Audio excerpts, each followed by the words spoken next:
Preciso me entregar, Senhor. Preciso a Ti me entregar. Preciso ouvir Tua voz a me falar.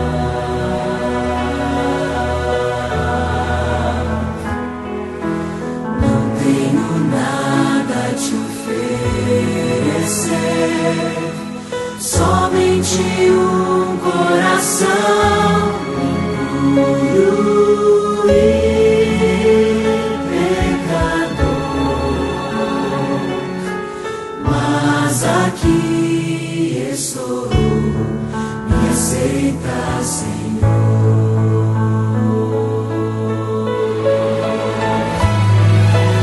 Toma os meus pensamentos, meus dons e meus bens.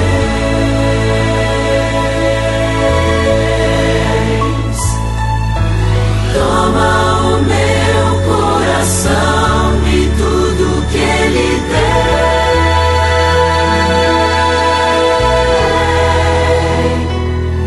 Renova, Senhor, meu viver.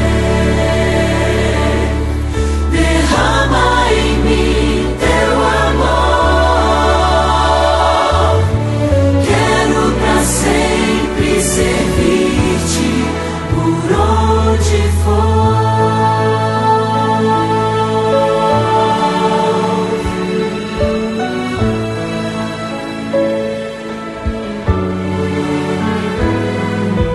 Preciso me entregar, Senhor. Preciso a Ti me entregar. Preciso ouvir Tua voz a me falar.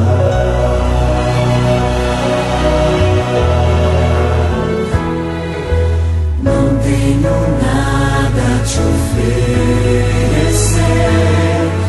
somente um coração puro e pecador. Mas aqui estou, me aceita, Senhor.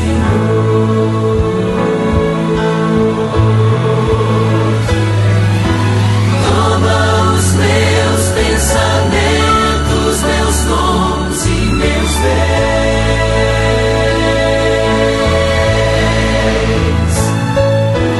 Toma o meu coração e tudo que Ele tem.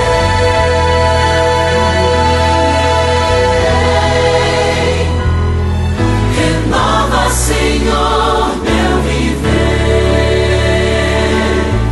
Derrama em mim Teu amor.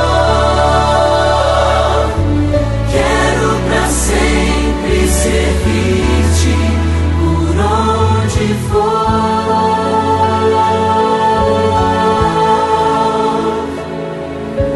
Quero pra sempre servir-Te por onde for.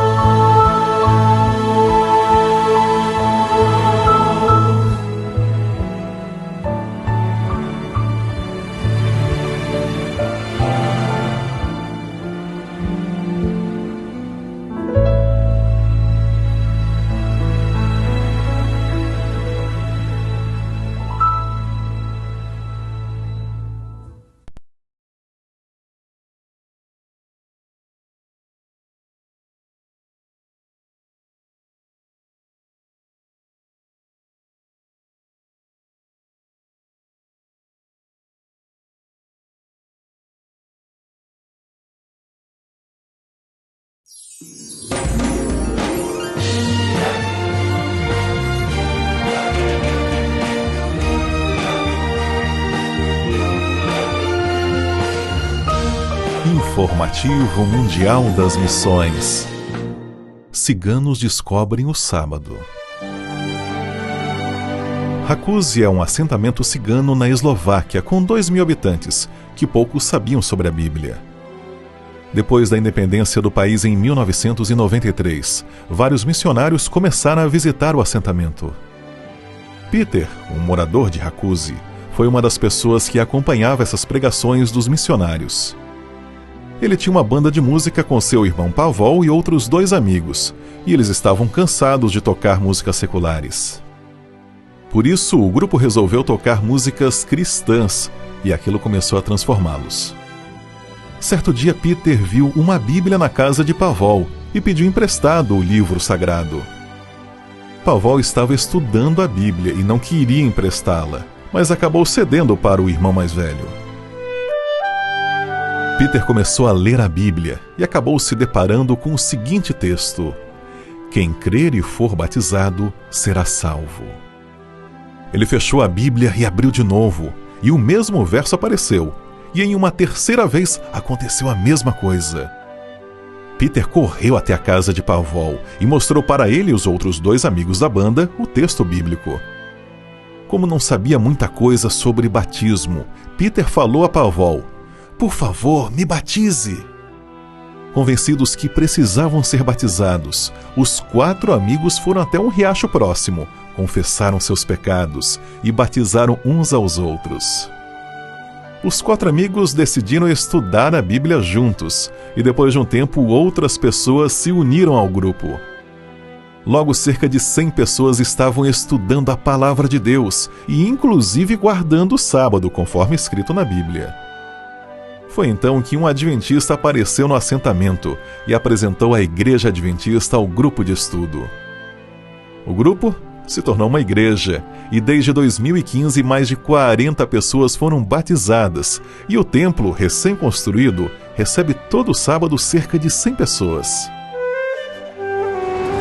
Aqui na Eslováquia há apenas 53 igrejas e 2.000 adventistas. E ter uma igreja em um acampamento cigano é um grande milagre, porque as pessoas têm um preconceito forte contra esse povo. A sua oferta missionária irá criar programas para atender crianças carentes aqui na Eslováquia e na República Tcheca. Nos ajude! Nossas ofertas também ajudarão a igreja de Sofia Oeste a ter um templo e um centro infantil na Bulgária. Ainda ajudaremos a reformar o prédio principal da Universidade Adventista de Darmstadt, na Alemanha. E por fim, parte da sua oferta vai ajudar aqui o campus de Sagunto a construir um novo prédio para a Faculdade de Teologia. Eu irei trabalhar aqui e são nítidas as necessidades. Algumas turmas têm aulas em containers como esse que você está vendo e realmente queremos que esse campus cresça. Aqui são formados pastores para a Espanha e não apenas para a Espanha, mas também para a Europa. Uma Europa que esqueceu Deus, esqueceu o cristianismo, e as suas ofertas vão ajudar a que mais pessoas amem e esperem a volta de Jesus. Vamos ajudar, vamos fazer a obra crescer aqui na Espanha.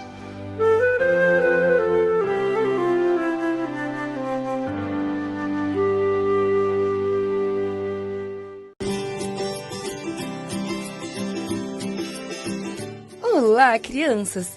A história de hoje se chama O Bebê Especial de Sara. O verso para decorar está na primeira carta de João, capítulo 4, verso 7, e diz: "Amemos uns aos outros, pois o amor procede de Deus." A mensagem é: nas famílias cristãs, as pessoas se amam. Você gosta de surpresas? Qual foi a melhor surpresa que você já teve? Algo especial que você imaginava que não pudesse acontecer? Deus cumpriu uma promessa que fez a Abraão que ele não imaginava que aconteceria. Certo dia, Abraão estava sentado, tranquilo, à sombra de um carvalho que havia na frente da sua tenda. Estava fazendo muito calor, principalmente para um homem idoso como Abraão.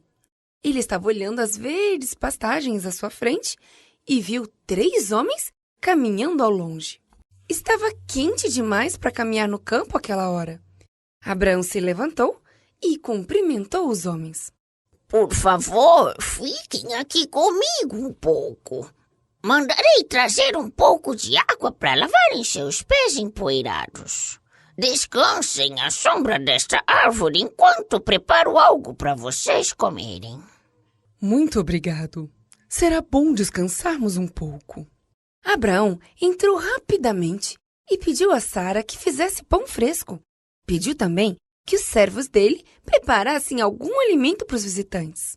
Quando o alimento ficou pronto, o próprio Abraão serviu aos visitantes.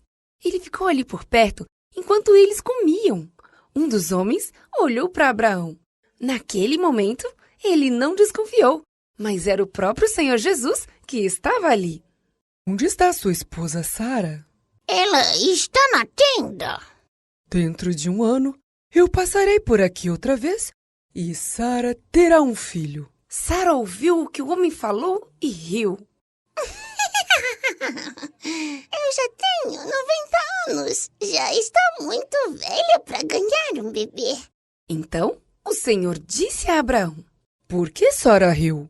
Porque ela disse que está muito velha para ter um bebê? Existe alguma coisa impossível para Deus? Voltarei aqui no próximo ano e ela estará segurando um bebê nos braços. Sara colocou a mão sobre a boca e pensou: Como este homem conseguiu ler meus pensamentos? Só tem um jeito. Este homem deve mesmo ser o Senhor.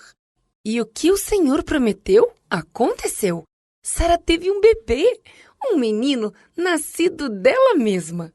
Quando ele nasceu, Sara disse a Abraão: Gostaria de chamar o bebê de Isaque, que significa riso.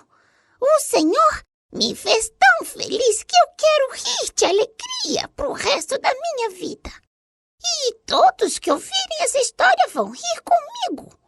Eu sou realmente muito velha para ganhar um bebê, mas o Senhor me deu um filho muito especial. Louvado seja o nome de Deus. E com isso percebemos, realmente, nada é impossível para Deus.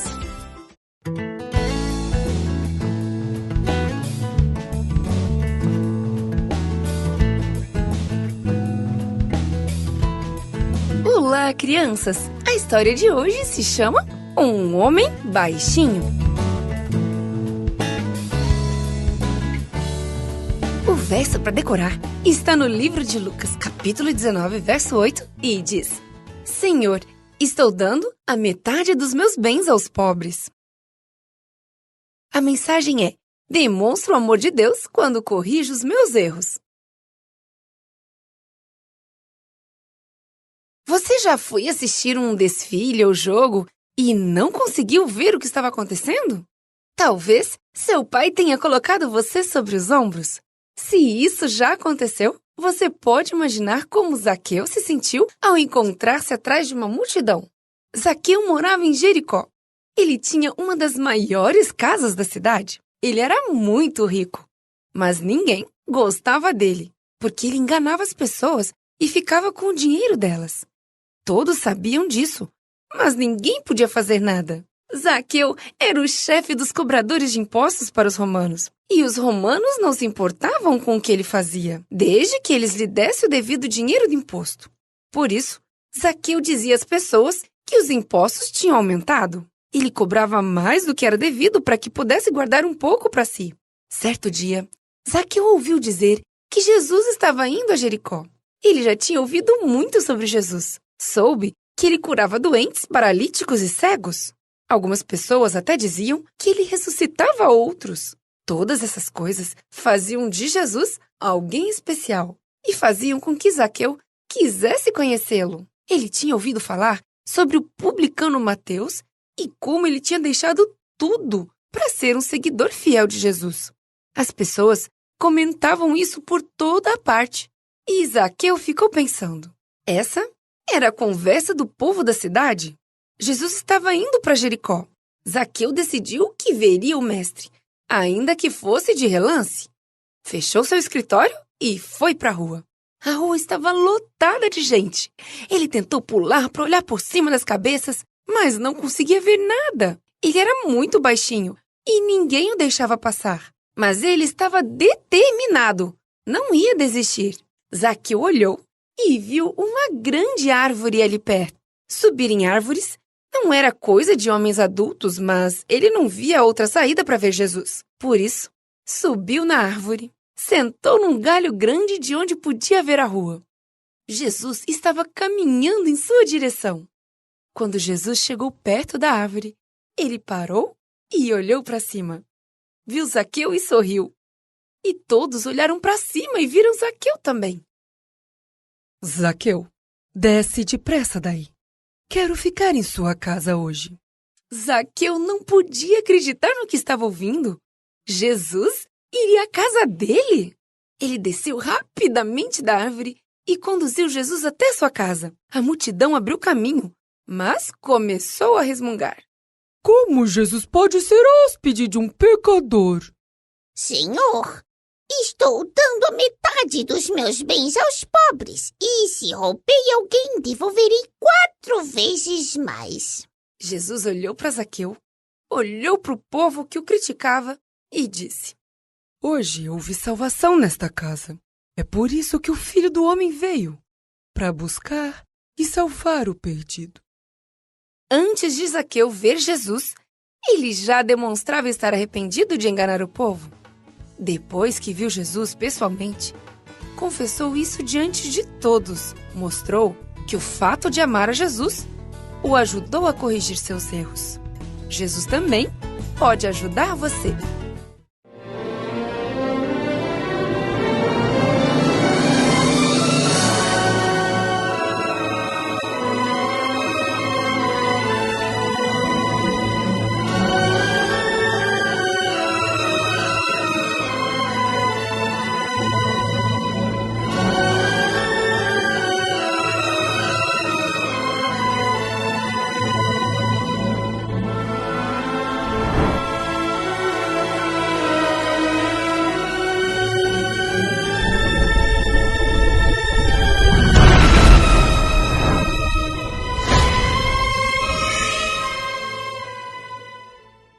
Olá, meu querido irmão, minha querida irmã da Igreja Adventista do Castelo e de outras igrejas adventistas e também de outras denominações que nos assistem neste momento, convidadas por algum irmão de nossa igreja. Nós nos reunimos para recapitular a última lição deste guia de estudo, este abençoado guia de estudo que nos fez durante esse último trimestre estudar o livro de Daniel. Imagine que coisas preciosas você vai aprender hoje, ou que vai recapitular hoje, através deste nosso encontro. Nós vamos orar agora pedindo a bênção de Deus, mais uma vez, para abrirmos a Tua Palavra. Ore comigo. Senhor nosso Deus, queremos te agradecer pela oportunidade deste momento e por este guia maravilhoso, a Tua Palavra, que nos ilumina a mente, que nos dá paz e segurança em meio às turbulências deste mundo, nos mostrando os teus grandes propósitos para a humanidade através da profecia bíblica. Nos dê sabedoria, te rogamos em nome de Jesus. Amém. Nós vamos começar a nossa recapitulação do guia relembrando alguns poucos aspectos do que estudamos na semana passada. Porque esta última sessão do livro de Daniel compõe um bloco, ou é composta por um bloco de 3 capítulos, capítulos 10, 11 e 12. Nós vamos estudar o 12 hoje, que encerra este bloco profético e encerra também o livro de Daniel propriamente. Na semana passada, nós falamos, no capítulo 11, sobre a guerra, uma grande guerra, uma visão em que o anjo Gabriel explica ou relata para Daniel uma guerra. Começa falando ainda num único verso do período persa e depois começa a falar do período grego, em que se divide em 4 reis e depois 2 deles se sobressaem. São chamados de rei do norte e rei do sul, e nós vimos como teologicamente essas 2 figuras tomam proporções escatológicas, representando profeticamente esse conflito que se estenderia até o fim dos tempos. Quando chegamos no verso 40, na última parte do capítulo, nós encontramos essa expressão: e no fim do tempo, o rei do sul lutará com ele, e o rei do norte se levantará contra ele, com carros, com cavaleiros, com muitos navios, e entrará nas suas tendas e as inundará e passará. E se você ler a sequência dos versos aí na sua Bíblia, dos versos 40 até o verso 45, que é o último verso, você vai ver uma série de ações aí do rei do norte e depois como ele é destruído. Aí então entramos no capítulo 12, que principia da seguinte forma: e naquele tempo se levantará Miguel, o grande príncipe, que se levanta a favor dos filhos do teu povo. E haverá um tempo de angústia, qual nunca houve, desde que houve nação até aquele tempo. Mas naquele tempo livrar-se-á o teu povo, todo aquele que for achado escrito no livro. Naquele tempo se levantará Miguel. Em que tempo? Justamente no tempo que foi destacado no verso 40, no final do capítulo 11. No fim do tempo. Naquele tempo é o fim do tempo. Naquele tempo em que o Reino do Norte fizer as suas maiores conquistas, naquele tempo em que ele alcançar aparentemente seu êxito, se levantará Miguel, o grande príncipe, que se levanta a favor dos filhos do povo de Deus. Ele é o defensor dos filhos do povo de Deus. Nós vamos ver então alguns detalhes importantes nesse verso. Quem é Miguel? Em lições anteriores deste guia de estudo, nós já vimos alguma coisa sobre Miguel. Nós vamos fazer um breve resumo aqui. A Bíblia apresenta 5 versos que mencionam o nome ou o título Miguel. Este título, ele traduzido é quem é como Deus. Ele já dá um indicativo de que ele é um desafio ou de que está falando de uma pessoa que tem a semelhança dos atributos divinos. No capítulo 10, verso 13, ele aparece como um dos primeiros príncipes. Essa tradução não é a mais precisa, talvez. Eu proporia uma outra tradução, porque a palavra que aparece ali como príncipe, ela é sar em hebraico, que aparece 420 vezes no Velho Testamento, e em muitas delas é utilizada como comandante. Por que ela foi usada como príncipe? Né? Talvez já por um contexto já ideológico, ou de uma compreensão na cabeça de algumas pessoas de que Miguel é um anjo ou um arcanjo, como nós vamos ver. Então ele é um dos primeiros príncipes ou comandantes principais que vem em auxílio a Gabriel e quebra a resistência do príncipe da Pérsia. E o fato de aparecer na forma plural não tira o indicativo de que seja uma pessoa divina, porque nós vemos a forma plural aparecendo em relação a Deus em outras partes da Bíblia também. No capítulo 10 ainda, no verso 21, o último verso, agora ele é colocado de forma mais específica. O vosso príncipe, ou o vosso comandante, que unicamente tem o poder de vencer a luta contra os poderes e oprimem o povo de Deus, no caso ali representados pelos reinos da Pérsia e da Grécia. Ele é o único ser. O próprio Gabriel não consegue fazer com que as coisas avancem e a revelação chegue a Daniel, mas quando vem Miguel, agora com todo o poder, ele vence, né? o poder que está restringindo a ação do povo de Deus. No capítulo 12, versos 1 e 2, agora justamente o texto dessa semana e o texto que estamos analisando agora, o grande príncipe comandante que se levanta para defender o povo de Deus. Seu levantar resulta em um incomparável tempo de angústia e na ressurreição dos mortos, para recompensa ou para condenação. Então, nesse texto aqui, a presença de Miguel, o levantar de Miguel está associado à ressurreição. Em Judas 9, talvez esse texto aqui seja o que dê na cabeça de alguns alguma confusão, porque ali Miguel aparece na controvérsia com Satanás no contexto da ressurreição de Moisés. Só que ali ele é chamado de arcanjo.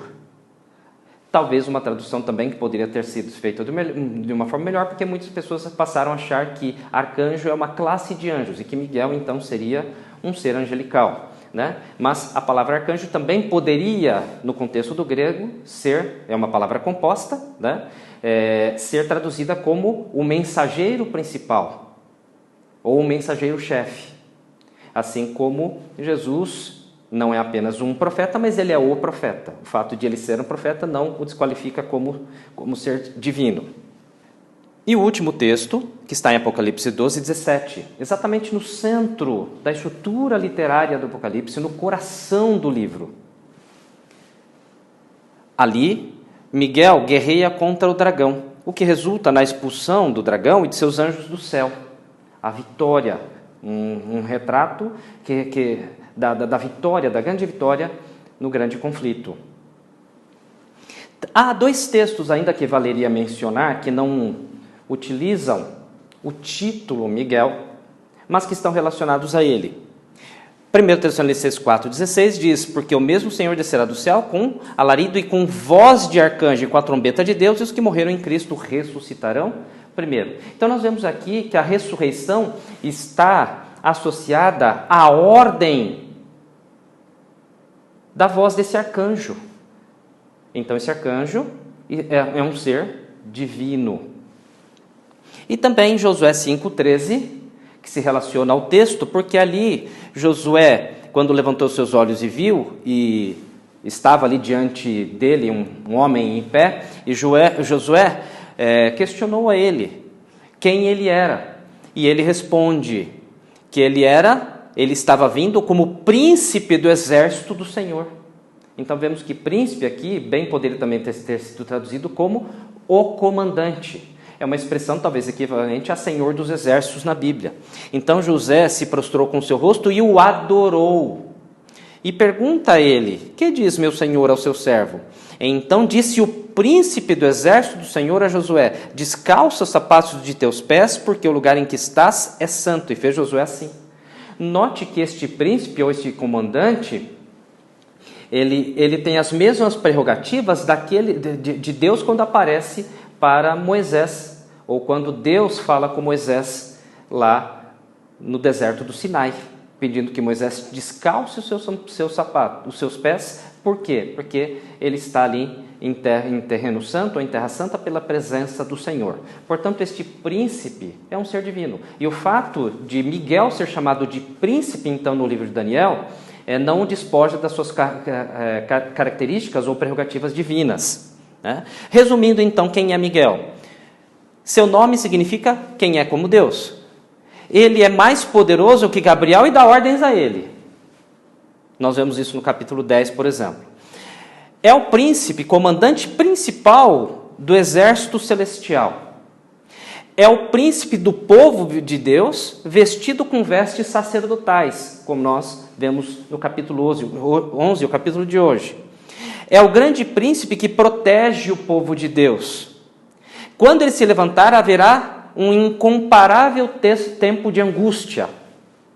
Seu nome está associado à ressurreição e ao juízo. E seus anjos, ou seja, os anjos são deles, ou seja, o exército celestial é dele, ele é o comandante. Vencem o dragão, o acusador de nossos irmãos. Com todas essas considerações, não há dúvida de que o ser relatado aqui na Bíblia, ou apresentado com o título de Miguel, é Jesus, o nosso Senhor. E nada menos do que Jesus, que é divino, que é Deus com o Pai, com o Espírito Santo, que nos protege e que está cuidando de todo o desenrolar profético para que seu povo seja vitorioso. Ele se levanta para defender o seu povo. Voltando ao texto bíblico, quando Miguel, o defensor dos filhos de Deus, se levanta, há um tempo de angústia, qual nunca houve. O que tem a ver com esse tempo de angústia? Quando Miguel, Jesus, o nosso sumo intercessor, terminar o seu trabalho, ele se levantar e o tempo da graça se fechar, então sobrevirão as pragas e a terra imergirá num terrível momento de angústia. Com essa situação que estamos vivendo, com o Covid-19, coronavírus, nós já estamos tendo uma ideia de que angústia o mundo pode experimentar por causa dessas doenças, por causa de moléstias. Vejam, um vírus que nem é dos mais letais que já acometeram a humanidade, mas ele se espalha numa proporção muito rápida, já está sendo capaz de praticamente parar os negócios, de solavancar fortemente a economia, de comprometer tantas coisas. Nós podemos imaginar quão terrível, quão angustiante será o tempo das pragas, em que os juízos de Deus caírem sobre a terra sem misericórdia. Voltemos ao texto bíblico. Naquele tempo, livrar-se-á o teu povo. O anjo estava falando para Daniel. O povo de Daniel, o nosso povo, o povo de Deus. Todo aquele que for achado escrito no livro. Que livro é este? A Bíblia fala de livros lá no céu que servem como registro das ações humanas. E tem um livro em especial que é denominado o livro da vida. Vários livros da Bíblia fazem menção a ele. Daniel, Salmos, o livro do Apocalipse faz várias menções a ele. O livro da vida é o livro aquele livro no qual estão os nomes das pessoas que são salvas, as pessoas que aceitam Jesus como Salvador. Então, todo aquele que estiver achado no livro da vida, se você aceitou Jesus como Salvador, seu nome está lá. Se você ainda não aceitou Jesus como Salvador, você pode aceitá-lo. E o seu nome é escrito no livro da vida. Muitos dos que dormem no pó da terra ressuscitarão, uns para a vida eterna e outros para a vergonha e desprezo eterno. Os que forem sábios, pois, resplandecerão como o fulgor do firmamento, e os que a muitos ensinam a justiça, como as estrelas, sempre e eternamente. Então nós vemos que nesse tempo do levantar de Miguel, há uma ressurreição retratada aqui. E parece ser uma ressurreição especial. Por quê? Porque no final do capítulo nós vamos ver o anjo falando da ressurreição de Daniel, quando chegasse o fim dos dias. Que ressurreição é esta? Há um texto de Ellen White que nos ajuda a entender. Abrem-se sepulturas, e muitos dos que dormem no pó da terra ressuscitarão, uns para a vida eterna e outros para a vergonha e desprezo eterno. Vejam que ela está fazendo referência direta a Daniel 12, verso 2, o nosso texto de agora. Então ela explica: todos os que morreram na fé da mensagem do terceiro anjo saem do túmulo glorificados para ouvirem o concerto de paz estabelecido por Deus com os que guardam a sua lei. Este é o primeiro grupo. E ele está relacionado ao levantar de Miguel, porque esse Miguel aqui aparece nas suas funções sacerdotais. Este levantar de Miguel possivelmente retrata o fim de seu trabalho, quando, ao término dele, ele vai dar a recompensa. Mas há uma antecipação aqui bastante interessante. Aqueles que morrem no contexto da fé do terceiro anjo vão ressuscitar para ver o Senhor voltar. E há também um outro grupo, os mesmos que os traspassaram, conforme Apocalipse 1, verso 7, os que zombaram e escarneceram da agonia de Cristo e os mais acérrimos inimigos de sua verdade e povo ressuscitam para contemplá-lo em sua glória e ver a honra conferida aos fiéis e obedientes. E no verso seguinte, então, o anjo diz a Daniel: e tu, Daniel, fecha essas palavras e sela este livro até o fim do tempo. Muitos correrão de uma parte para outra e o conhecimento se multiplicará. Essas são as palavras finais do anjo Gabriel a Daniel. Fechando a parte falada da visão do capítulo 11, terminando agora no capítulo 10. E aqui ele faz referência novamente ao fim do tempo. E diz para ele, dá uma ordem a ele para selar, para fechar o livro. Ele ficaria incompreendido até o fim do tempo. E aqui tem uma expressão: o conhecimento se multiplicará, que muitos teólogos tradicionais interpretavam aplicando à ciência moderna, que no final dos tempos a ciência se multiplicaria.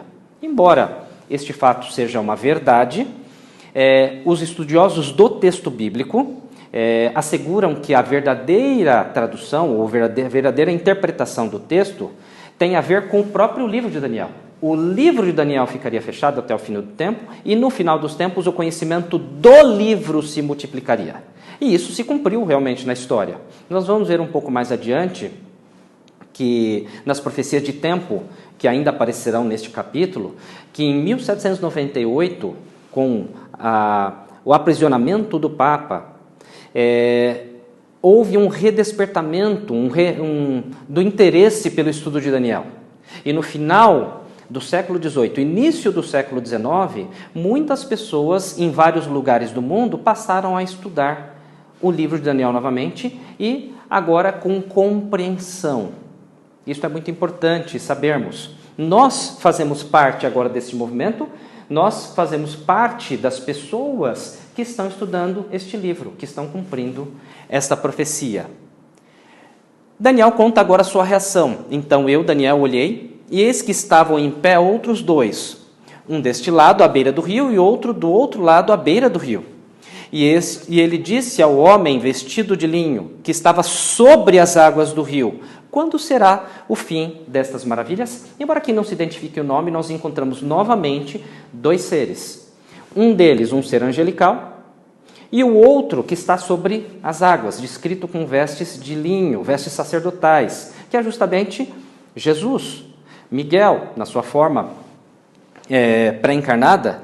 E o anjo, então, o ser angelical, pergunta a ele: quando será o fim destas maravilhas? E a resposta vem. Novamente nós vemos aqui que a visão ela se compõe inicialmente de uma parte cênica, agora, depois de uma parte falada, e agora voltamos para uma parte cênica.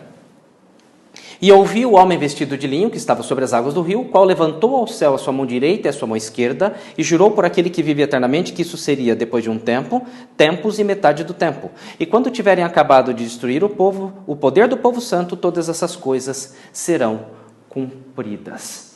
Num gesto muito semelhante ao que acontece em Apocalipse 10, você pode dar uma olhadinha lá. Este ser, só pode ser um ser divino, ele faz um juramento, ele está no comando das coisas. E ele faz um juramento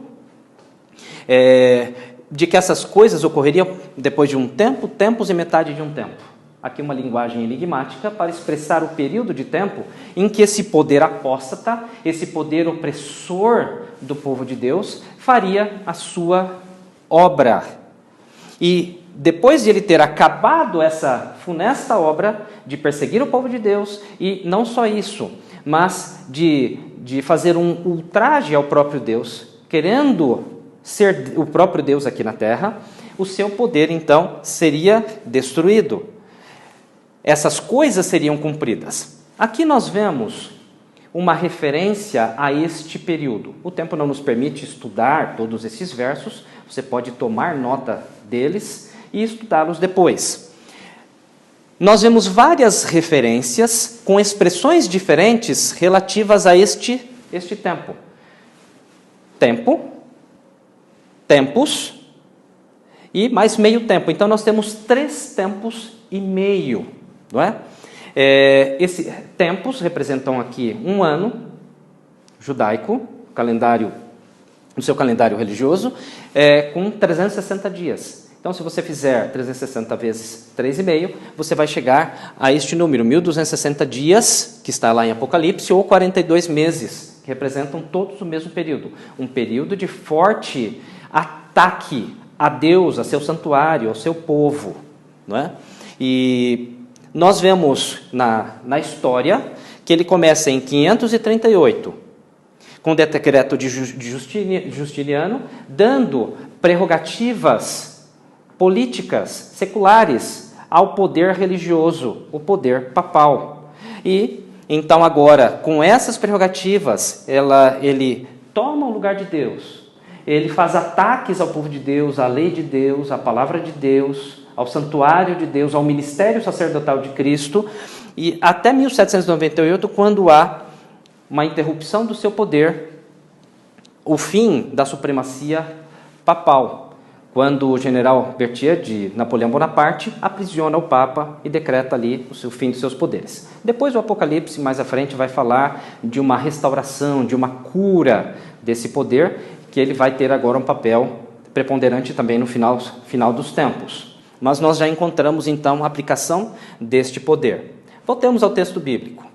Eu, pois, ouvi, mas não entendi. Por isso eu disse: Senhor meu, qual será o fim dessas coisas? Daniel não compreende a visão e pede explicação adicional. E a resposta que ele tem é esta: Vai, Daniel, porque essas palavras estão fechadas e seladas até o fim, até o tempo do fim. Muitos serão purificados e embranquecidos e provados, mas os ímpios procederão impiamente. Nenhum dos ímpios entenderá, mas os sábios entenderão. Na verdade, a resposta que ele tem do ser divino a quem ele pergunta apenas reforça aquilo que já havia sido dito. Olha, Daniel, essas palavras são seladas, fechadas. Você não vai compreendê-las agora, não é necessário você compreendê-las agora. Mas você pode ter certeza do seguinte: muitos serão purificados, embranquecidos e provados. 3 expressões que vão reforçar aqui as agruras, as dificuldades que o povo de Deus passaria nesse período. Mas os ímpios procederão impiamente. Nenhum dos ímpios vai entender, mas os sábios entenderão. Nos foi dada essa segurança. E desde o tempo em que o sacrifício contínuo foi tirado e posta a abominação desoladora, haverá 1290 dias. Bem-aventurado que espera e chega até 1335 dias. Se você nunca estudou esse assunto, você pode agora estar preocupado. Puxa, mais linguagem enigmática, mais período de tempo. Nós vamos ajudá-lo a entender agora a interpretação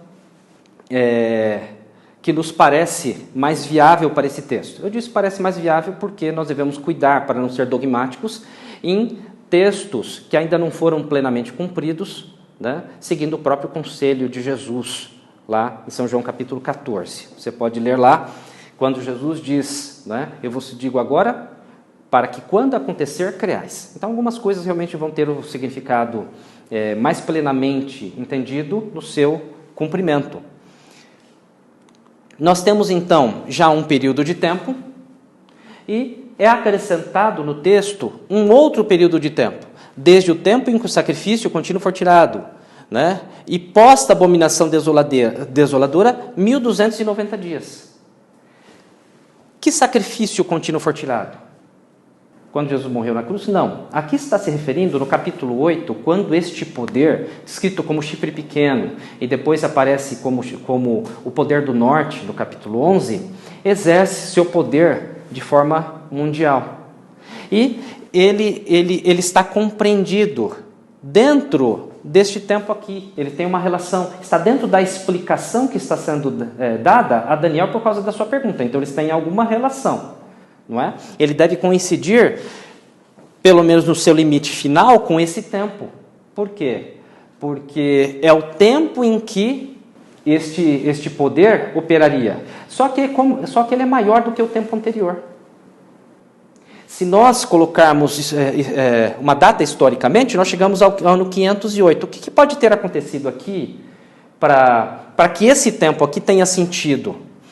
Em 508...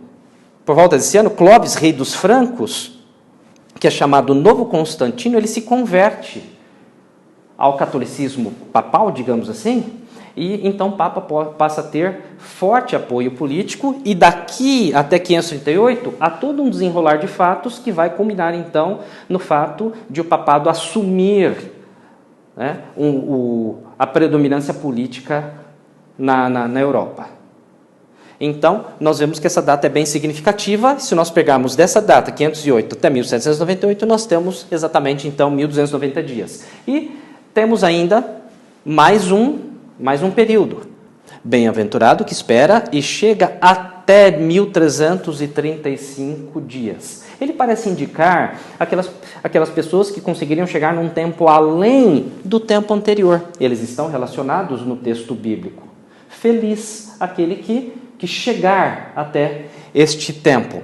Já que podemos acreditar que eles têm o mesmo ponto de partida, em 508 depois de Cristo, nós chegamos então a 1843. O que está acontecendo em 1843? A pregação da volta de Jesus. Mas em 1844 ocorre um desapontamento.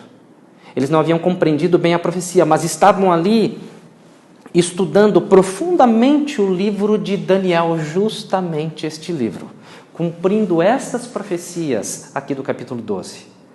E então compreenderam que Jesus estava iniciando uma nova fase no seu ministério sacerdotal.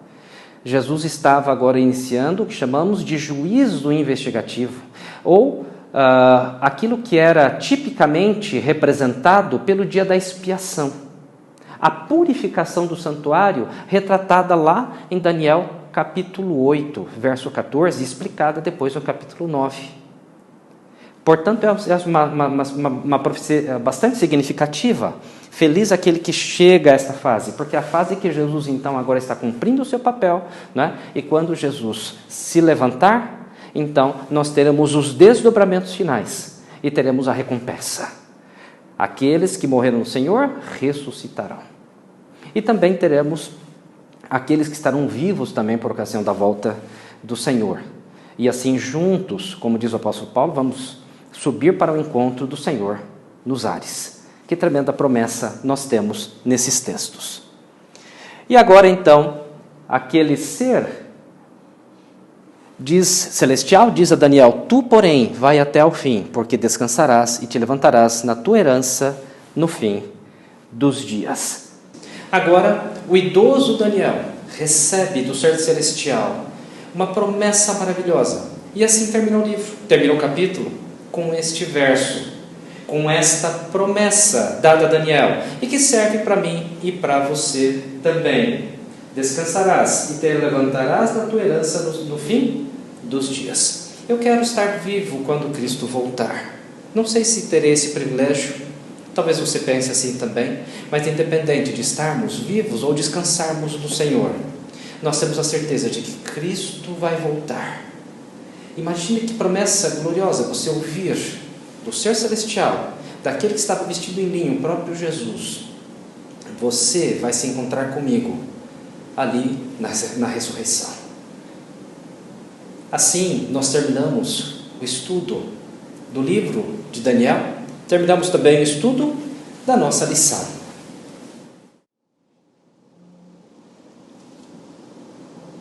O livro de Daniel pode ser comparado a um mosaico ou a um quebra-cabeças que, quando juntamos as partes, temos uma visão mais completa da pessoa de Jesus e de seu ministério. Nós vamos fazer, então, um breve resumo, uma visão geral, que servirá para encerrarmos o estudo do livro e também do nosso guia de estudos, a lição desse trimestre. Compreender a estrutura de Daniel pode nos ajudar, a estrutura literária de seu livro. Sabemos que ele tem uma parte aramaica, chamada de parte histórica, e uma parte hebraica, chamada de parte profética, e encontramos na parte histórica o elemento profético e também na parte profética o elemento histórico. Nós vamos ver um pouquinho de cada parte para tirarmos lições práticas e teológicas para encerrarmos o estudo geral da lição. Na parte histórica, nós a encontramos numa forma conhecida na literatura bíblica como quiasmo, ou poderíamos chamar de espelhamento, onde nós encontramos uma sequência de assuntos e depois a mesma sequência, só que apresentada na ordem inversa, de tal forma que o assunto mais importante fica no centro. E aqui nós podemos ver que os capítulos 2 e 7 falam de sucessão de reinos. Os capítulos 3 e 6 falam das provas de fé que o povo de Deus passa. E no capítulo 4 e 5 nós encontramos o tema de juízo, estando no centro do livro, concordando assim com a parte profética, cujo tema importante também é o juízo. E nós vemos aqui então nos capítulos 4 e 5 as suas diferenças, que nós temos, de um lado, juízo individual, do outro lado, juízo coletivo. De um lado, nós temos também o juízo de salvação, um juízo redentivo, que leva à conversão. E nós temos também o juízo punitivo para aqueles que não se convertem, na forma de condenação. Vemos então que o tema do juízo ele é preponderante, tanto na parte histórica quanto na parte profética do livro de Daniel. Uma outra lição importante que podemos tirar dessa parte histórica, fazendo uma projeção profética da história daquele tempo ao nosso tempo. Se eu contasse a história, ou pelo menos se eu resumisse a história do livro de Daniel da seguinte forma: o povo de Deus, por causa da sua apostasia, é dominado e passa a viver em Babilônia. Mas, no meio desse povo, fica um remanescente fiel. Babilônia tenta impor a sua adoração a eles. A adoração envolve estilo de vida, por isso ela tenta mudar os seus hábitos, ela tenta mudar a forma de se vestir, a forma de se alimentar. Aquele remanescente fiel passa a estudar em suas escolas. Eles têm que viver em Babilônia sem ser de Babilônia. Entre eles, Deus desperta um profeta jovem, leigo. Ele não era um profeta de ofício palaciano, pelo menos naquele momento para o povo de Deus. E ele e seus companheiros passam por duras provas, porque Babilônia faz decretos contrários à lei de Deus, mas relacionados à lei de Deus, e coloca até decreto de morte para forçá-los a adorar Babilônia. Numa dessas situações, por exemplo, Babilônia faz uma imagem e há um decreto de morte obrigando a todos a adorarem aquela imagem. Você percebe que esta linguagem pode ser familiar para você? Ela pode te lembrar do que tem acontecido com o remanescente de Deus, agora da fase final da história da igreja? Você percebe como aquela história, aquilo que parece ser uma história no livro de Daniel, que ocorreu de forma localizada e geográfica, agora se projeta de forma mundial? É isso que depois nós encontramos no Apocalipse. Por isso, o livro de Daniel continua muito vivo hoje.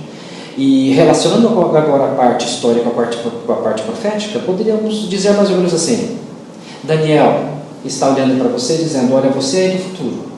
Olha o que vai acontecer. E olhem para nós. E olhe para nós. E veja o tipo de pessoa que Deus espera que você seja. Não é uma lição fantástica? Ele também está dizendo, vocês vão passar por momentos difíceis aí no futuro, mas não tenham medo, o mesmo Deus que esteve conosco está com vocês. Que preciosas lições. E agora, olhando para a parte profética, nós podemos também tirar algumas lições importantes. Aqui está um quadro que você pode depois olhar com um pouco mais de calma, mas ele mostra uma relação entre as estruturas dos 3 blocos de visão de Daniel, nos mostrando que se você fizer um estudo também na linha horizontal, você pode entender melhor cada uma dessas partes, né? Você pode ver, por exemplo, tudo que é dito sobre o chifre pequeno, no capítulo 7, 8, e também no capítulo 11, quando ele corresponde ao rei do norte, uma parte ali dos versos 15 para frente. Também você pode notar a correspondência entre o juízo celestial, a purificação do santuário, e o levantar de Miguel, que complementa a visão desse processo. E o mais importante, você pode ver também a correspondência aqui na parte que fala do Filho do Homem do Exército e do defensor do povo de Deus, vendo características do ministério de Cristo em favor de seu povo. Não é maravilhoso? Mas eu quero apresentar agora uma visão cristológica da última parte, ou a parte profética de Daniel, que também pode ser colocada no forma de um quiasmo, tendo aqui nas extremidades, né, os capítulos 8, capítulos 10 e 11, e no centro o capítulo 9. Nós encontramos no capítulo 8 o aspecto de Jesus como sacerdote. Nos capítulos 10 e 11, Jesus como rei e juiz, e no centro da estrutura, nós encontramos no capítulo 9 Jesus como sacrifício. Ali está a profecia das 70 semanas, no coração do livro de Daniel. E ela também compõe um poema em forma de quiasmo, um espelhamento, em que a frase central, e foi cortado um ungido, aparece. É uma clara referência a Jesus como Messias, que viria como cordeiro para ser sacrificado, imolado. Portanto, nós temos a cristocência plena de Daniel, mostrando Jesus como centro, na cruz, a cruz de Cristo no centro da sua mensagem. A cruz de Cristo deve ser o centro da sua vida e da sua mensagem também. Uma outra lição nós podemos tirar, uma aplicação prática para nossas vidas. Quando nós lemos o texto de Apocalipse 24:6, nós descobrimos ali que Jesus compartilhará conosco o seu poder de julgar, seu aspecto de juiz. Jesus também nos fará sacerdotes com Ele, na sua função sacerdotal, escrito no capítulo 8. Nós reinaremos com Cristo. Mas uma coisa o texto não diz. Jesus não compartilha o seu sacrifício. Isso Ele fez sozinho. Ele fez sozinho, por mim e por você. Você que já crê em Jesus, você pode renovar o seu compromisso com Ele hoje. Você, quem sabe que está afastado ou ainda não entregou o coração a Jesus, pode fazê-lo agora. Porque Jesus já cumpriu essa profecia de Daniel. Ele já morreu por mim e por você. E agora Ele está como sacerdote. Está também operando como juiz. E logo, logo virá como Rei dos reis e Senhor dos senhores, para nos buscar, para habitarmos o seu reino. Eu vou orar agora. Gostaria que você também orasse. Vamos falar com Deus. Senhor nosso Deus, queremos te agradecer por este estudo maravilhoso, não só de hoje, mas de todo o trimestre. Queremos te agradecer pela tua palavra e pela esperança que nós temos em Jesus. E porque Jesus Cristo realizou o sacrifício, dando sua vida por nós. Está agora no santuário celestial, intercedendo por nós, fazendo juízo a nosso favor. E em breve virá nos buscar como Rei dos reis e Senhor dos senhores, para habitarmos com Ele no seu reino, para sermos sacerdotes e reis do seu reino. Ajuda-nos a ficar firmes até o fim. Nós pedimos em nome de Jesus. Amém.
Provai e vede. História de hoje: o descobrimento da graça.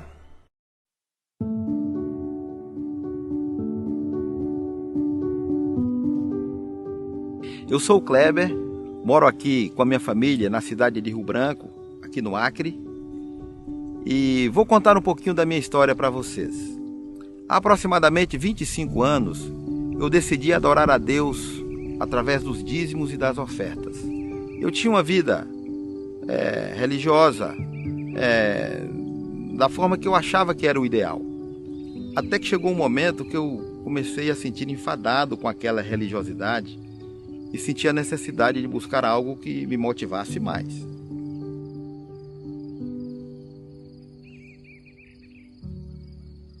Comecei a contemplar a Jesus, reli os evangelhos, reli o Desejado, parábolas de Jesus, e descobri um Jesus que me fascinou. Na busca por conhecer a Jesus, eu descobri a graça. O que é descobrir a graça? É encontrar a felicidade na prática da religião. É encontrar prazer em comunicar Jesus para outras pessoas. E isso revolucionou a minha vida. Eu saí de um percentual de 5% de ofertas e hoje a minha empresa devolve 51% dos seus recursos para proclamar o reino dos céus. Isso foi influenciando também a minha família. E eu tenho o imenso privilégio de ter toda a minha família envolvida de forma efetiva, de forma intensa na proclamação do reino dos céus. Mas outras famílias também passaram a ser influenciadas da comunidade que eu frequentava, da igreja que eu frequentava. E hoje, na igreja do Santa Inês, no momento da adoração, acontece uma festa espiritual. Famílias que se prepararam em casa, espiritualmente, para este momento de adoração, vão, o pai, a mãe, os filhos e até netos, juntos fazer a oferta. Assim como era no passado. No passado, as famílias levavam o cordeirinho para o ofertório. E ali o pai, a mãe, em contrição, os filhos, iam seguindo então até chegar o momento de ofertar. A oferta naquele tempo remetia a Jesus, apontava para Jesus. Hoje, da mesma forma, o ato de ofertar nos aproxima de Jesus. Através das ofertas, nós estreitamos nossos laços afetivos com Jesus. E isso revoluciona a sua vida. A minha vida foi revolucionada através daí. Que privilégio que temos, como família, de vir até o altar do Senhor e agradecer por tudo que Ele tem feito por cada um de nós. Hoje eu tenho motivação plena de dedicar a minha vida, dedicar os recursos, dedicar o meu tempo para que eu possa comunicar Jesus e levar a graça para outras pessoas. Eu tenho certeza que muitas famílias estão vivendo essa mesma experiência, porque a nossa igreja está sendo transformada. Ao participar da adoração através dos dízimos e das ofertas, você estará levando Jesus, você estará levando alegria, você estará levando salvação, você estará levando um modelo de vida para pessoas que vivem nos campos missionários onde você não pode ir. Provai e vede. E agora eu os convido para este momento especial de adoração a Deus através dos dízimos e das ofertas. Que o Senhor os abençoe.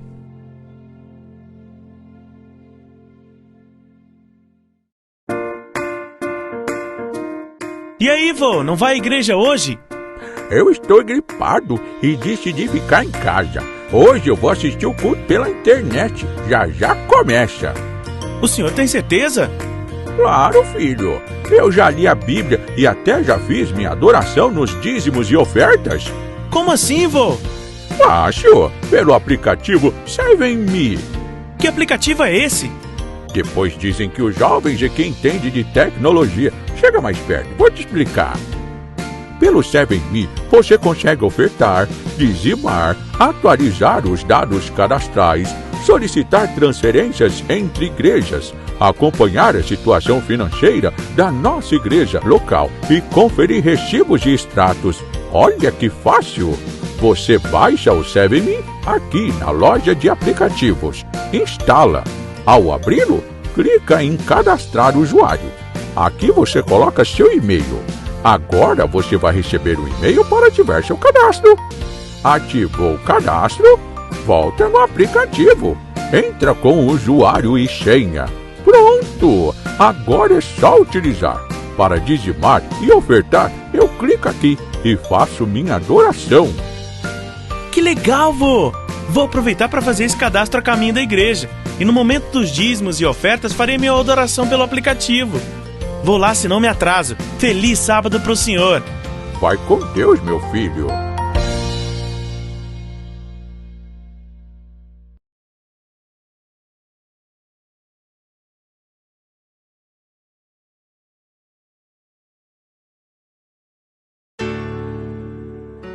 Deixai vir a mim os pequeninos. Vinde a Jesus, vinde a Jesus. Deixai vir a mim os pequeninos. Os pequenos é o reino dos céus.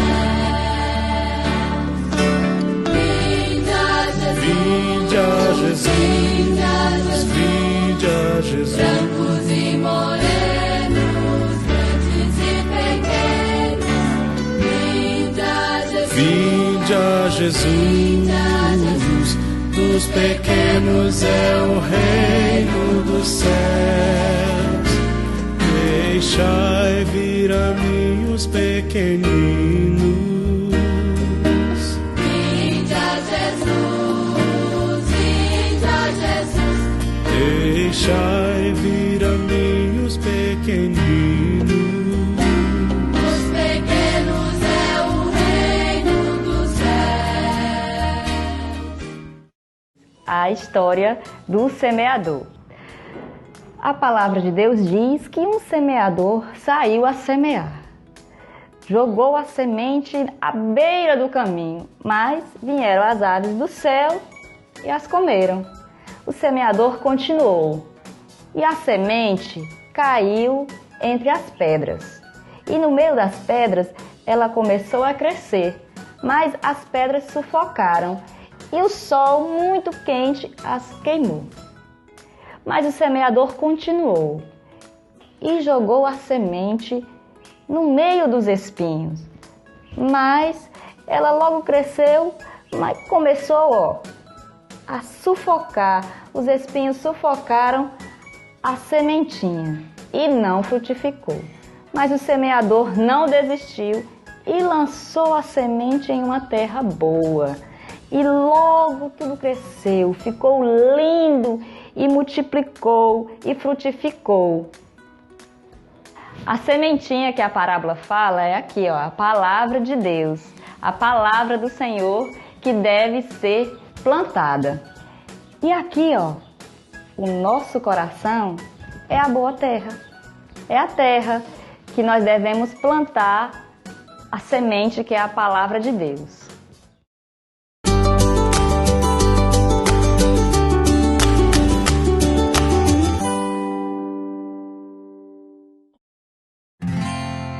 As cores do arco-íris,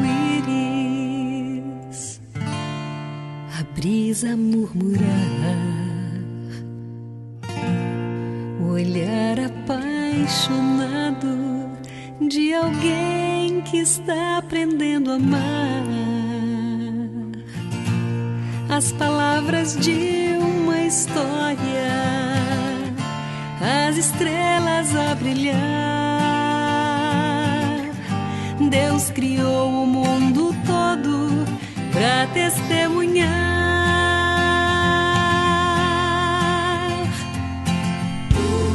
Pois enquanto eu viver, vou testemunhar do amor. Que minha vida seja a prova da existência do Senhor. Cada passo que eu der seja oferta de louvor. Pois enquanto eu viver, vou cantar do seu amor.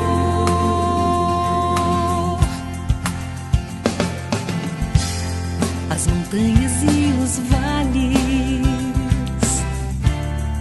os rios e os mares, alguém que estende a mão pra ajudar a levantar o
Tudo bem com você? Mas que bom encontrar com você aqui mais um sábado. Eu quero dar um abraço virtual, carinhoso, a todos os nossos queridos amigos e irmãos que fazem parte do Distrito do Castelo, aqui em Campinas. As igrejas do Castelo, Barão Geraldo, Jardim dos Oliveiras e Bosque das Palmeiras. A gente está feliz em mais um sábado encontrar com você aqui. E oramos para que a bênção de Deus alcance você e o seu lar e proteja você e o seu lar nesses momentos tão difíceis que estamos passando. Eu quero convidar você para abrir a sua Bíblia no livro de Atos, capítulo 13, verso 47. O livro de Atos, capítulo 13 e o verso 47. No sábado passado nós começamos uma série especial onde falamos, o tema era Olhe para cima. Diante das dificuldades, diante das angústias, olhe para cima que a redenção se aproxima. Hoje eu quero dar continuidade convidando você a olhar para o lado. Olhe para o lado é o tema da nossa mensagem de hoje. E antes da gente ler esse texto, eu quero convidar você, juntamente com a sua família, nesse sábado ou qualquer outro dia que você esteja assistindo, a fechar os seus olhos e nós vamos pedir a bênção de Deus sobre esse estudo. Vamos orar? Ó Senhor, muito obrigado pela oportunidade que temos de, em família, estarmos te adorando aqui na nossa casa, com os nossos queridos. Eu te peço, Senhor Deus, que nesse momento abra a nossa mente, abra o nosso coração para ouvirmos a Tua voz. Fala conosco e que a mensagem possa alcançar e tranquilizar cada coração que está me ouvindo nesse momento. Eu te peço em nome de Jesus. Amém. Atos capítulo 13, verso 47, diz o seguinte: porque o Senhor assim nolo determinou, eu te constituí para a luz dos gentios, a fim de que sejas para a salvação até os confins da terra. Nos últimos dias, os casos do Covid-19 têm aumentado exponencialmente. Estamos quase vivendo o clímax dessa grave epidemia mundial. Não há vacina capaz de impedir a propagação do vírus. A solução para o problema, diante de todos os desafios que temos enfrentado, segundo as nossas autoridades, não somente municipais, estaduais e federais, como também de saúde, a solução é isolamento. A solução é você e sua família, na medida do possível, se fecharem na sua casa, evitando o contato com outras pessoas. Talvez uma das nossas maiores necessidades humanas seja socialização, o convívio, a troca de experiências e, por que não dizer, como diz a Bíblia, o amor. A presença do vírus se multiplica com tanta velocidade na sociedade que nós fomos impedidos de tocar uns aos outros, de abraçar, de cumprimentar. É por isso que a solução é evitar o toque, se tornar recluso. O vírus é um incrível retrato das consequências do pecado no mundo. O pecado isola. O pecado é a manifestação máxima do egoísmo e da falta de amor. Nos últimos dias, temos visto uma procura desenfreada por abastecer as casas com mantimentos de primeira necessidade, mas muitas pessoas têm procurado numa quantidade irreal, pensando talvez muito em si e na sua família. Vemos inclusive pessoas tentando lucrar com a necessidade de produtos que visem diminuir a contaminação, como por exemplo a questão da falta de álcool em gel nos nossos supermercados. O vírus é um retrato do pecado, porque o pecado é a doença do egoísmo. Um coração contaminado pelo vírus do pecado é um coração isolado em si mesmo e nos seus próprios interesses. Há muitos anos, um aluno perguntou à antropóloga Margaret Mead o que ela considerava ser o primeiro sinal de civilização numa cultura antiga. O aluno esperava que Mead falasse a respeito de anzóis, panelas de barro ou pedras de amolar, utensílios antigos típicos de uma comunidade. Mas Meade respondeu que o primeiro sinal de civilização numa cultura antiga era o fêmur, que é o osso da coxa, quebrado e cicatrizado.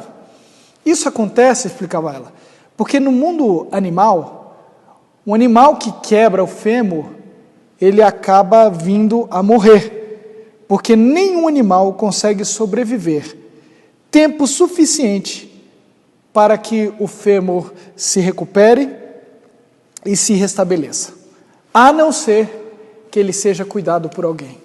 Portanto, o primeiro sinal de civilização era um osso quebrado e restaurado e cicatrizado, porque isso mostrava que alguém havia cuidado da pessoa que tinha quebrado este fêmur.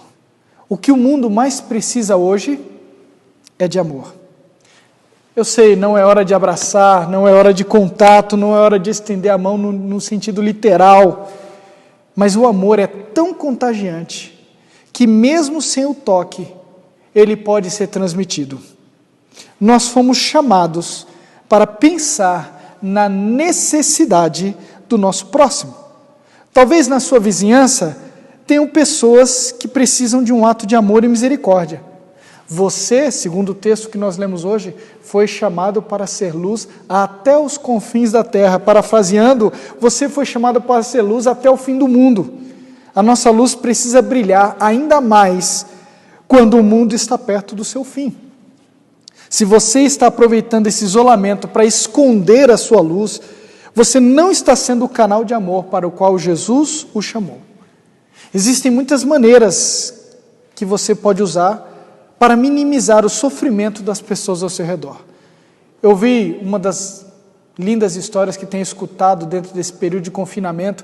Ouvi a história de um grupo de pessoas jovens que decidiram ajudar casais de idosos na sua vizinhança, se dispondo a ir fazer compra para esses casais, para que esses casais, por estarem no grupo de risco, não tenham que ir até supermercados lotados e dessa maneira se colocarem em risco de adquirirem o vírus e isso afetar a sua saúde. Então esses jovens, eles pediam que enviassem a lista, eles compravam e deixavam as compras nas portas das casas dessas pessoas. Que atitude fantástica de amor, mesmo sem toque, mesmo sem abraço, escolheram fazer a diferença, serem relevantes e iluminarem a vida das pessoas que estavam ao redor. Você foi chamado para ser luz. Luz até o fim do mundo. Não se esqueça disso. Um telefonema, uma mensagem na internet, um link para uma pessoa ouvir uma mensagem de conforto, de carinho, uma mensagem espiritual, são algumas das maneiras que a tecnologia nos proporciona para iluminarmos as pessoas que estão padecendo ao nosso redor. A epidemia é uma incrível oportunidade de abalar corações que precisam ouvir a mensagem do amor de Deus. Deus não te chamou para carregar a luz, Ele te chamou para ser a luz. Ele não te chamou para carregar a luz, porque quem carrega a luz escolhe quando quer fazer a luz brilhar ou escolhe quando quer apagar a luz. Mas quem é a luz não pode deixar de brilhar, porque quando para de brilhar, quem é a luz deixa de viver, para de viver.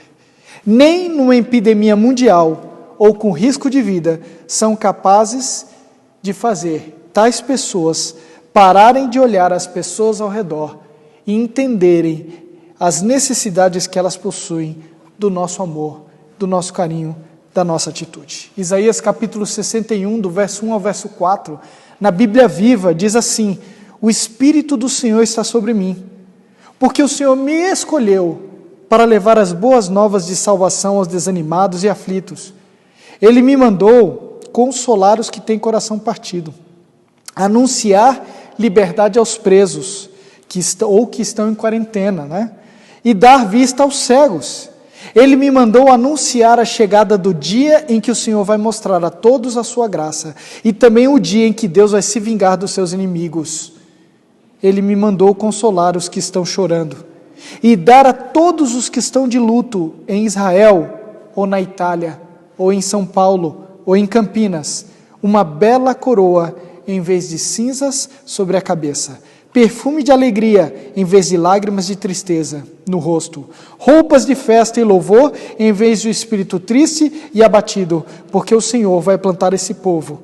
Eles serão fortes e belos como carvalhos e darão glória a Ele. Eles vão reconstruir as cidades destruídas. As antigas ruínas tornarão a edificar o que ficou arrasado por séculos e séculos. Na Itália, um dos países mais assolados pelo vírus, foi declarado quarentena geral. As pessoas, elas não podem sair de casa com risco até mesmo de receberem algum tipo de punição. No entanto, a despeito desse cenário tão negativo, várias cenas têm corrido o mundo e que têm emocionado as pessoas que assistem tais cenas. Numa delas, pessoas nas sacadas dos seus apartamentos aplaudem os profissionais de saúde, cantam o hino nacional e dessa maneira animam uns aos outros que estão ali presos por conta da circunstância. Uma das cenas que mais me comoveu e chamou a atenção mostra um trompetista tocando lindamente o seu instrumento e o som da música ecoando pelas ruas e pelas sacadas. E no meio da crise, aquela música toca e emociona os corações e tranquiliza pessoas que se sentem aprisionadas. Nós não somos diferentes. Deus nos chamou para sermos os instrumentos que vão ecoar pelas ruas e pelas sacadas para acalmar os corações. Nós somos luz. Seja a luz. Seja o amor. Busque maneiras para amar e aproveite esse momento para servir, mesmo que de maneira limitada, as pessoas que estão ao seu redor. Deus te chamou para ser luz, então seja luz até o fim do mundo. Que Deus abençoe você e que você possa ser a luz que Deus levantou para esses tempos tão difíceis de confinamento e reclusão. Escolha amar, ame e ilumine as pessoas que estão ao seu redor, mesmo que seja sem o toque. Eu quero orar com você. Feche seus olhos. Senhor, eu quero te agradecer porque o Senhor tem protegido e guardado este lar e esta família que está me assistindo agora. O Senhor tem protegido e guardado essa pessoa que nesse momento, Senhor Deus, está te buscando. E eu peço que o Senhor, por favor, visite esta família, esta pessoa que está me assistindo nesse momento, lhe dando a ele, a eles, a certeza, Senhor Deus, de que foram chamados para serem luz nesses momentos difíceis. Nos ajuda, Senhor Deus, a permanecermos firmes ao Teu lado. Não deixa a gente desanimar, não deixa a gente perder de vista que tudo isso que está acontecendo é apenas o começo do fim. Nos anime, nos fortaleça e nos use para a Tua honra e para a Tua glória. Eu peço que o Senhor nos abençoe e nos dê um bom restante de sábado ou qualquer outro dia que essa pessoa, que esse teu filho, essa tua filha esteja me assistindo. E eu peço que o Senhor abençoe o lar da pessoa que está me ouvindo nesse momento. E eu faço isso, Senhor Deus, não porque nós mereçamos, mas nos méritos de Jesus. Amém.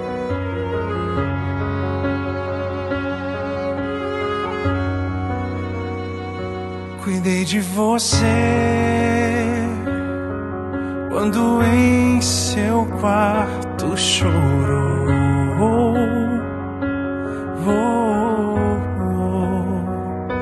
Cuidei de você quando o céu da sua vida se fechou. Cuidei de você. Cuidei de você no dia em que seu filho se foi e sentiu-se só. Cuidei de você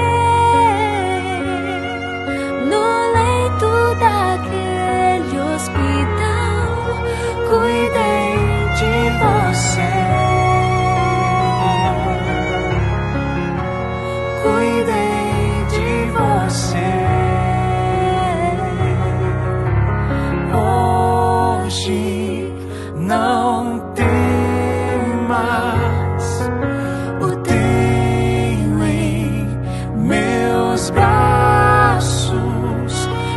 o choro insistir, esqueça, pois eu cuido de você.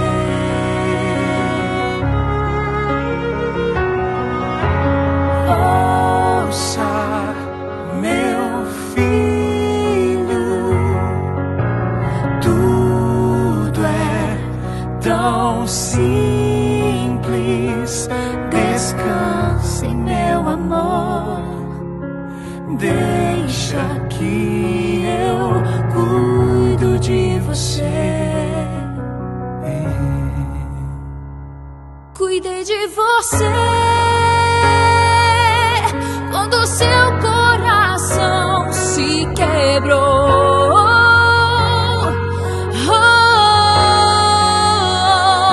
Cuidei de você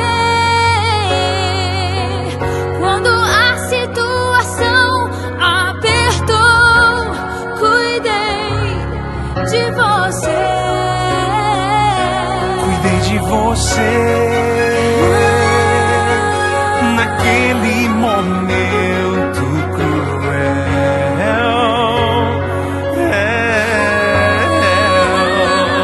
Cuidei de você quando algo tirou o seu chão. Cuidei de você. Cuidei de você. Cuidei de você. Hoje não temas, o tenho em meus braços. Se o choro insistir, esqueça, pois eu cuido de você.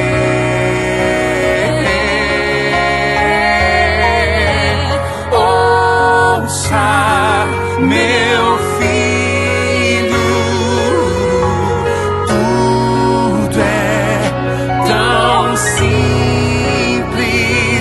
Descanse em meu amor, deixa que eu cuido de você.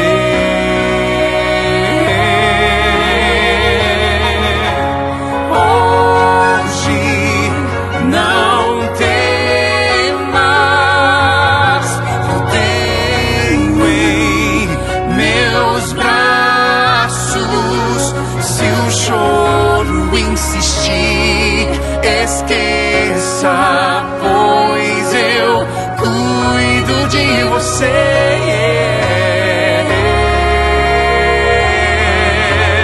Ouça, meu filho, tudo é tão simples. Descanse em meu amor, deixa que eu cuido de você. Cuidei de você no seu dia mais feliz.